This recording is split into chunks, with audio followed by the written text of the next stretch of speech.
let's do the prospect report, Sure. which I have a couple of things. I know you have something. Yeah, go So ahead. Jasson Dominguez, an article came out about Jasson Dominguez from Brian Hoke, who's a good dude. I follow him. He follows me. We've met a few times, and he was one of the first people to ever give me. He's actually, I think, the first to ever give me a chance on anything. Like he came on my podcast, like when I was nobody, just trying to start a podcast to see if I could make this a career, like 4 years ago. So good dude, and great coverage for MLB.com and the New York Yankees. Brian Hoke wrote an article about Jasson Dominguez saying the Yankees have no interest in rushing him, and they have no interest in him being a fourth outfielder that doesn't get playing time. When they call him up, they want him to play full time and be here for the long haul. So that might mean that he is sitting, and barring an injury. Now, I know it's Aaron Judge. I know it's Giancarlo Stanton, guys who have a tendency to get injury. But barring that injury, Jasson Dominguez is going to be sitting in double or triple A. He only had 38 plate appearances in triple A last year. Like, that's nothing, right? So he's probably going to be a triple A player this year until September if everything continues to go well for the Yankees. So that's one thing. The other thing is Joey Loperfido sent down. To me, this is just stupid again. Like, never got a real shot when he was up here. Jose Abreu is playing first base for them still, and that's like a joke because he stinks. I don't know. It just, to me, it's frustrating. If you're a Houston fan and the team's struggling and you could use better players, I don't care that Abreu won an MVP and he was better at one point in his career and you signed him to a big contract. That doesn't mean anything to me. We want guys to help the team. Loperfido, he had a batting average over 300 while he was up here, right? So that kind of sucks. I know you had one more note for me.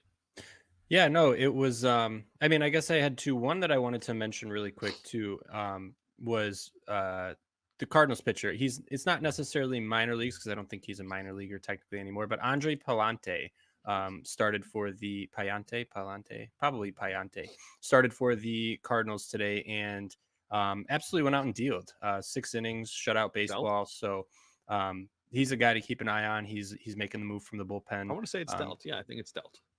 What? I'm sorry. Oh, he dealt. You said dealed. Oh, he dealed. Yeah, that's embarrassing. He dealt. And then the other one is the guy that the Atlanta Braves just called up to make the spot start today. And I wasn't super familiar with the name. I had heard who he was before, but wasn't on any big radar of any sort. It was just kind of like, oh, yeah, he's a name. He's a guy.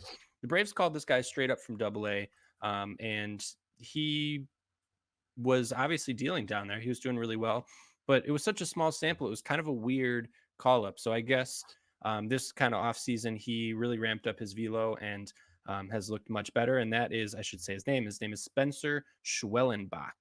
So really, and of course, if it's an Atlanta Brave, he'll be great. You know yeah, and that's kind of it, right? They seem to know what's going on. And this, you know what this reminds me of, and it's not a direct comp because I don't think he's going to be this good, but the Braves seem to love calling guys up from Double-A. Like Michael Harris, if you remember, was a call up from Double-A, and everybody was like, "Yeah, we know Michael Harris is good, but why from Double-A? What's up?" The league in OPS, and he's a stud. He comes up and just like he's a dude. So I would certainly be on the lookout for Schwellenbach. He came out. I have his line right here. He went 5 innings, 5 hits, 3 earned, 5 strikeouts today against the Washington Nationals. You're hoping for maybe a little bit better of a start, but for a major league debut, I'll take it. And for the Atlanta Braves, he's certainly on my radar. So Spencer Schwellenbach.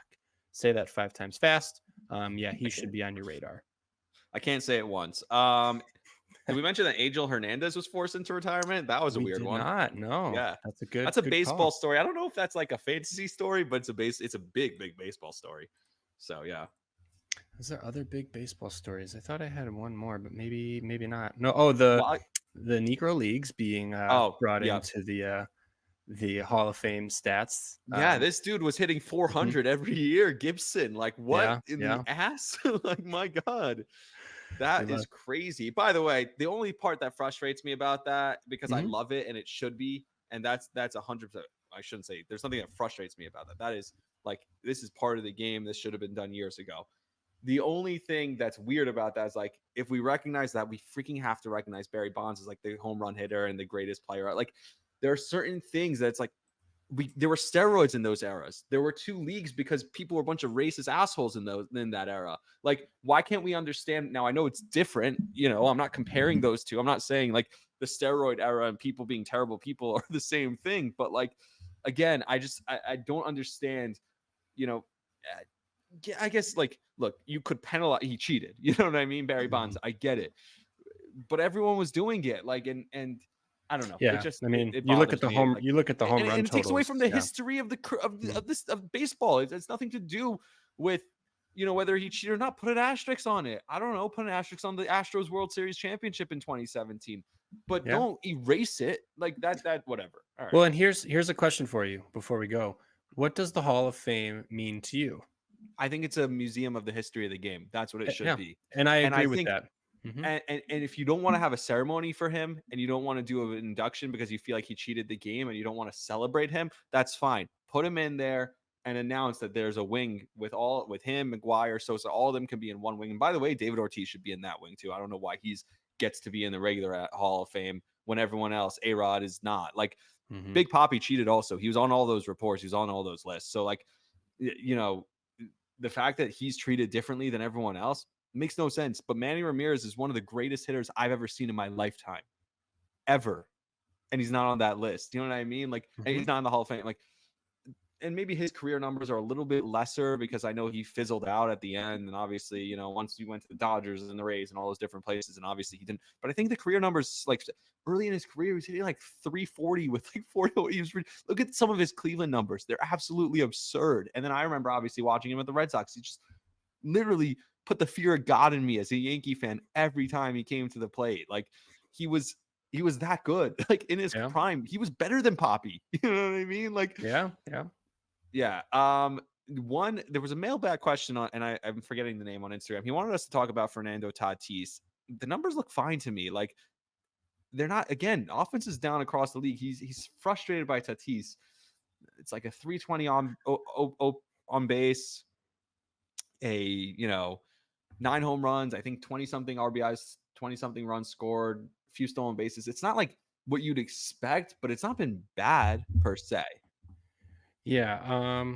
I had a little note on Tatis somewhere. Let me find it here. But I mean, long story short, though, I'm not really worried. I'm not necessarily expecting him to be back to kind of the pre-PED injury type levels, but he's still a beast. I mean, he's still got a top 6% of the of ex-WOBA. So, I could have segued so well if I said, speaking of PEDs, Fernando Tatis. Oh, oh, come that on. would have been so good. Yeah. Damn, I know. Um, It's late. but I mean, he's not. Let's see. So he's got 6 steals and 8 attempts. Like that's okay. 9 home runs. Like it's not maybe what you're expecting. The The only thing numbers I are would say, fine. yeah, Yeah. I would tell you if you are worried about Tatis, be grateful you didn't draft Corbin Carroll. Be grateful you didn't draft, who's the other Patel Julio Marte. Rodriguez. Yeah. Julio Um, Rodriguez. like it's almost like you kind of have to just be like, okay, yes, he's not the stud that I wanted him to be, but I mean, Trey Turner would have been a worse pick, right? Mike Um, Trout. Mike Trout, like there's so many And there was guys a who setback are for up there Turner, that I read. I'm sorry. I read that there was a setback for Turner, I think. By the way, I Lane believe Thomas is so. off the Yep. injured list. He's been Mhm. awesome since he came out. Yeah. He had, I think it was 2 for 3 tonight, something like that. Lane Thomas Yeah. is bang. Yeah. He's a guy I'm excited to talk about a little bit more too, because I Yeah, love Lane Thomas, we'll always do been it a big Lane Sunday. Thomas guy. But yeah, I wouldn't be too worried about Tatis. I think he's definitely got the potential to bounce back, if you will, not even bounce back, but he's still a top, 75, 80-ish player in the league. Yeah, All right. he's got the potential. So I have my one trade for you. yeah, let's hear it. A guy who's been down is Manny Machado, Hmm. and I sent this to you already. I think it was Cal Riley and Manny Machado for I have Alec Boehm, who people are high on. He hasn't been as hot the last couple of weeks, but neither of the Phillies, so it kind of makes sense. Yeah, Do I pull the trigger on that? My catch right now is Elias Diaz, who I picked off waivers earlier this week or last week. Like, dude, this guy's awesome. Who the hell is this guy? This guy from Colorado. He just yeah, gets hits. He's great.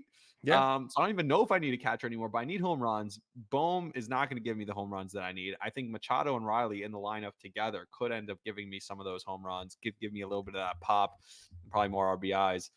I know Bohm's been great to start, but is this a sell high spot? And am I getting enough of a return with two guys who haven't been performing to the peak of their capability yet, but I feel like still have something in the tank in Machado and Riley? Yeah, I mean it's tough, right? Cal Raleigh is still, the sixth best catcher in baseball, and you're right, he hasn't been playing up to his potential. My reaction, and I think I still stand by it, is I know yes, we it's texted about this earlier. yeah, Yes. it's a good trade. If you really feel like you needed the power, I would say go for it. But if it's me, I'm probably holding. Like we mentioned, bats are kind of tough to come by, and it doesn't take I mean, if Machado, if he can't bounce back, you're kind of banking on that, and I don't know if I trust that you can bank on That's Machado. fair. Bohm feels like if we want the floor, which we haven't gotten from anyone, Bohm is the guy. Like, he has a high average, and he's shown that field to hit, and he's right in the middle of one of the best lineups in baseball. He feels like a lock for 100 plus RBIs, maybe close to 120, probably even more at this rate. But you're not going to get the power, you're not going to get the speed, but at the same time, you're going to get that floor. And I just don't know if you're going to get that with Machado and even Rally. Like, Rally's going to tank your batting average. So it's a good trade, but I'm probably still leaning Bohm. Maybe you can get a little more value.